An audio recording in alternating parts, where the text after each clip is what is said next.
Hello. This is take 3. So fingers crossed that this one works. The last two, it's been really hard to get some lighting right to show you what these are, because everything just comes out as a big brown blob, which is probably what that looks like. So why am I showing you big brown blobs? The reason is that I have been trying to make rust. So these, the reason I started making rust was that my friend Ellen and I decided to do another swap, and she suggested an Altoid tin, and I didn't know what that was. I said, yes, that'd be great, but what is it?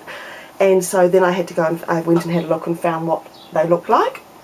And so in New Zealand, these are our mint tins.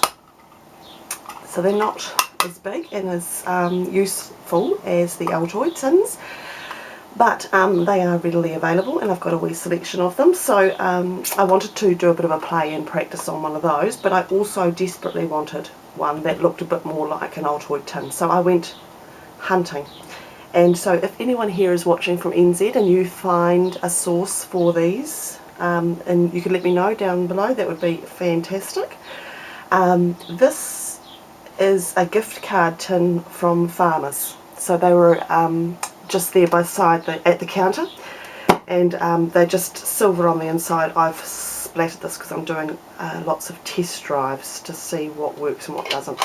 So this was a concoction I made up out of paint and painted to get that texture, which I hope, which might come through. So if not, sorry, it's just a big blob that you're looking at. So I did the tin there as well. And then I decided that I really wanted it to look more rusty. So I got some of this Langridge Rust base. And it comes in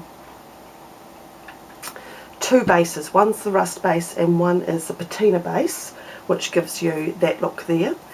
And this one is, of course, the rust, which gives you that look. And then you get a patina over the top. So you paint on either, whichever base you want, and then you put the patina on it after, and that brings through the rust. So some of them had a couple of coats, and some of them had a bit more in places than others, just to try and have a bit of a practice and get an effect. But it does come up quite nice. That's just a bit of cardboard covered with it to give it that lovely rusty look on the boot cage. So that was cute. So that tin is, there's the original green there, and yeah, so it comes out, hope you can see, comes out quite cool.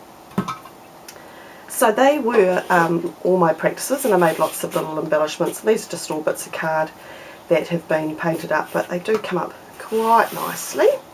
So the first one that I made was this one, and this was made out of my little tin like that.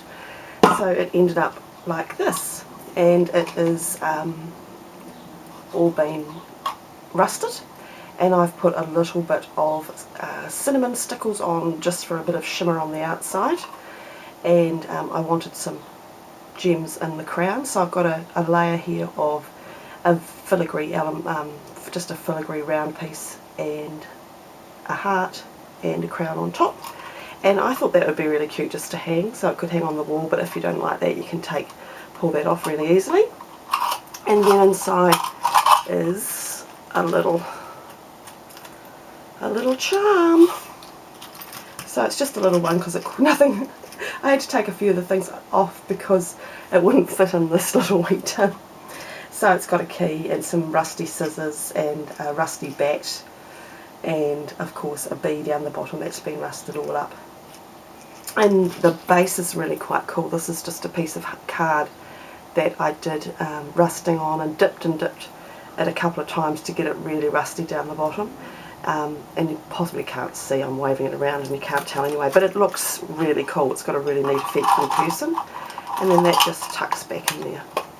So that was my little altered Eclipse mint tin, and of course I did really want to do one of the bigger ones, so then I did this one.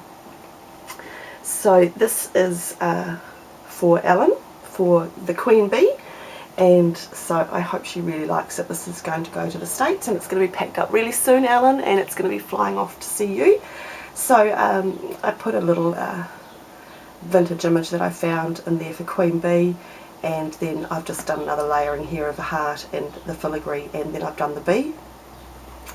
And the hardest thing of the whole thing, you probably can't even see, is in here there's a little wee brown bead, and that little tiny brown bead made me realise I think I need new glasses. I can hardly see that bead, so I have to pull it to me to open it. This is the inside. So the inside is Gypsy Queen, and there's a little image in here of, there's vintage gypsy images all through, and just some paper tape, a little bit of graphic 45 paper just tucked around the outside, and then some dyed seam binding here and there. And so I put a little coin on here that I did all rusty and grungy.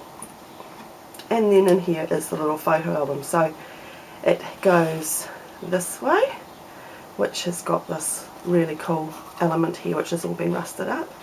And you might not be able to see the images so well, but that is it that way. And then she goes this way too.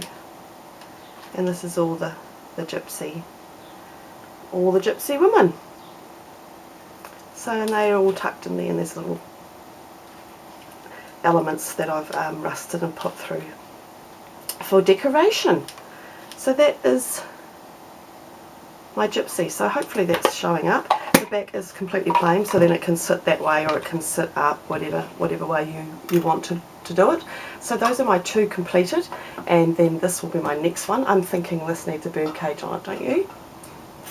It's somewhere in here I have got a bird.